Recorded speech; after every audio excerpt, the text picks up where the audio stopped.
del cáncer de mama, y por ese motivo estamos en comunicación con el doctor Luciano Casap. Él es presidente de la Sociedad Argentina de Mastología. ¿Qué tal, doctor? Buenos días, gracias por estos minutos en la mañana de CNN Radio. Hola, buenos días a ustedes y gracias por el contacto. Por favor, gracias a usted por estos minutos y preguntarle, bueno, ¿cómo es que se está empezando a trabajar en el mes de la sensibilización del cáncer de mama? Bueno, nosotros tratamos de todo el año tratar de concientizar siempre a las pacientes, pero es real que en octubre es un mes especial donde las pacientes ya saben, porque lo venimos haciendo en los últimos, yo creo que en los últimos 7, 8 años que se está haciendo mucho hincapié en todo lo que es prevención del cáncer de mama. El cáncer de mama es una enfermedad que es muy frecuente, tiene una alta incidencia, cada vez estamos viendo más casos, más chicas jóvenes con cáncer de mama, se está divulgando mucho, también desgraciadamente en famosos se escucha habitualmente en los medios, ¿no? Y bueno, y todo esto hace que la paciente se acerque a la consulta, estamos mucho mejor que antes. ¿Cuáles son los motivos por el cual una mujer desarrolla cáncer de mama? ¿Hereditario? Me refiero a esto. ¿O puede haber algún tipo de prevención? Mira, la mayoría de los cánceres de mama son esporádicos. Eso quiere decir que entre el 80 y el 85% de las pacientes que tienen cáncer de mama no tienen a ningún familiar o no tienen ninguna descendencia ni ascendencia. El 20% restante se divide entre familiar y hereditario o genético. El familiar es el que tiene más de 2 componentes en la familia, 2 o 3 componentes en la familia con cáncer de mama, ya sea abuelas, tíos, hermanos, primos. Y el genético es aquel que también tiene varios componentes en la familia, pero que está en los genes, o sea que lo llevan, lo portan en el gen. Entonces esas son las pacientes que tienen una alta chance, la genética, ¿no? Que tienen una alta chance de tener cáncer de mama, como el famoso caso de Angelina Jolie, ¿sí? Que tenía a toda su familia con cáncer de mama, creo que la madre, ya no me acuerdo ahora, pero bueno, lo hablamos mucho en su momento, la madre, la hermana y creo que una abuela también con cáncer de mama, y ella se hizo el test genético en Estados Unidos y le salió positivo. Claro. Cuando te sale positivo el test genético, tenés un 85% de posibilidades de tener un cáncer de mama y un 50% de cáncer de ovario. Entonces se decidió hacer la mastectomía profiláctica y después se sacan los ovarios. ¿Qué controles tendría que hacer para prevenir o por lo menos detectarlo a tiempo?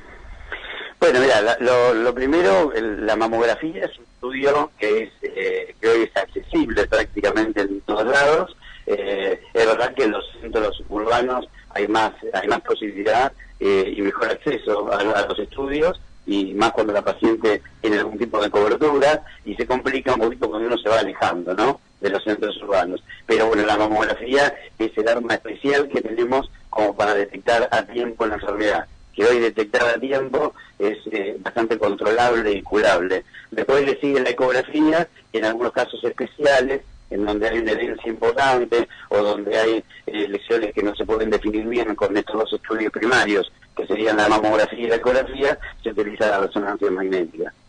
¿Y cada qué frecuencia? La mamografía se hace a partir de los 40 años, ¿sí? En la primera de base, en aquellas pacientes que no tienen ningún tipo de antecedentes.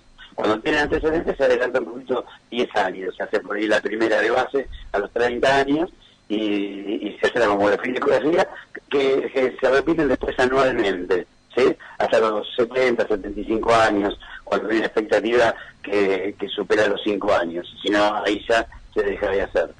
Porque el cáncer de mama es una enfermedad que es lenta, no es tampoco tan agresiva, generalmente cuando son más grandes, porque la incidencia más alta la tenemos entre los 50, 55 y 65. Ahí va, es un poco más tranquilo. Es más agresivo cuando son pacientes jóvenes. ¿Qué importancia tiene en este caso, doctor, la autoevaluación? Mira, la autoevaluación tiene una importancia relativa, porque sirve para acercar a la paciente al consultorio. Es decir, cuando se tocan un nodulito, que le aconsejamos siempre hacerlo a las pacientes que están menstruando después de su menstruación, que las mamas están más livianas, una vez por mes es suficiente cuando se están duchando o frente a un espejo, que se vean si hay algún tipo de asimetría o bulto o cambio en la piel o alguna secreción por el pezón, que se controlen una vez por mes, y si ante alguna nodularidad o algo que ellas no estén acostumbradas a palpar, van a concurrir al médico. Pero ¿qué pasa? Porque es de doble filo, porque cuando el nódulo ya se tocó, es como que ya pasó un tiempo que está en el organismo. Es que para que se toque, tiene que tener por lo menos 1 centímetro, o estar cerca de la superficie, cerca de la piel. En mamas muy grandes, que están muy profundos, muy profundo el nódulo, 1 centímetro no se toca. Entonces, para eso necesitamos los métodos complementarios, que son la mamografía y la ecografía. Claro. Por eso la autoevaluación es importante, pero se necesitan los estudios complementarios. ¿Qué índice de mortalidad tiene una vez detectado el cáncer? Se detectan aproximadamente 22.000 pacientes por año de cáncer de mama, y aproximadamente 6.000 son las que fallecen por la enfermedad. Claro, en general puede ser también por detectarlo muy tardíamente. En los estadios un poquito más avanzados, claro. Las pacientes que fallecen son aquellas que encuentran nódulos muy grandes o ganglios comprometidos. La enfermedad comienza en la mama y la primera diseminación que hacen a nivel de los ganglios, y a partir de ahí, cuanto más ganglios comprometidos haya, puede haber diseminación a nivel de los otros órganos, ¿no? Entonces ahí es cuando es un poquitito más severa. Le preguntaba esto, doctor, porque antes digo, no hace mucho, la palabra cáncer era sinónimo de sentencia de muerte prácticamente, y ahora hay que concientizar de que a tiempo casi la totalidad de los cánceres tienen tratamiento. Por supuesto que sí. Vos sabés que todavía hay pacientes grandes. Yo estoy en el hospital donde atiendo gente mayor, y todavía tiene ese tabú, ¿no? La gente grande que cáncer, que no se lo dicen porque es como una palabra, algo de terror, hasta vergüenza, parecería. Esto pasa en la gente mayor y lo sigo viendo. En cambio, bueno, ahora no. Ahora lo que nosotros tratamos de hacer es que el cáncer, principalmente el de mama, que es aquel que se puede llegar a detectar a tiempo. Hay otros cánceres que también se pueden detectar a tiempo, siempre con estudios como es el del colon, el de próstata, el de cuello del útero, que se pueden detectar a tiempo si uno hace los controles. Entonces, previniendo y controlándose, la enfermedad es recontra tratable y puede curarse en los estadios iniciales en el 90% de los casos. Así que no hay que tener miedo, solo hay que acercarse y hacerse los controles, que es lo más importante. ¿Cómo afectó, doctor, la pandemia en esta idea de los controles? Bueno, esto sí es un tema que estuvimos hablando durante toda la pandemia del año pasado y el anterior, porque la paciente no concurría, había órdenes, temas de no salir de casa, y bueno, muchos pacientes con nódulos y con lesiones un poquito más grandes se dejaron estar, y además se perdieron los controles, porque estuvieron prácticamente 2 años sin hacerse controles. Y bueno, y eso influye negativamente para un diagnóstico precoz. Lo que nosotros nos pasó es que vimos casos un poquito más avanzados. Encima, al principio, hasta no se podía operar.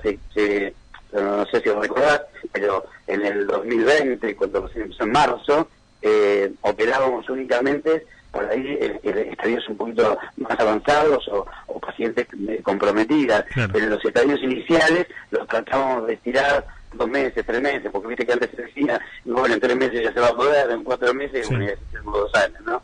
Pero al principio hasta demorábamos la intervención. Y hoy, en cuanto uno llega al diagnóstico, queremos tratar de, después de los prequirúrgicos, operar lo antes posible.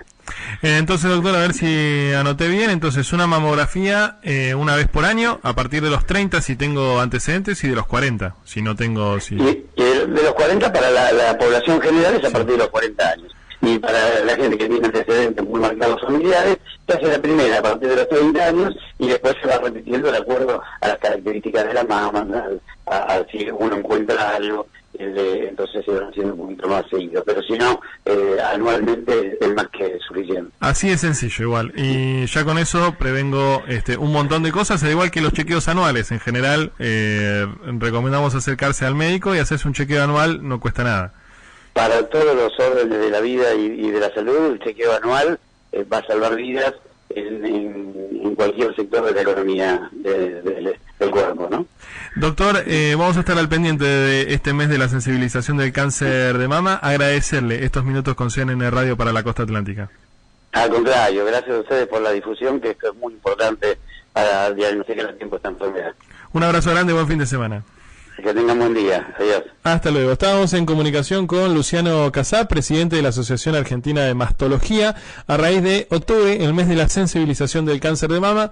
Como lo dijo, una mamografía por año alcanza y sobra para prevenir una de las enfermedades más importantes que puede tener un ser humano, que es, por ejemplo, el cáncer.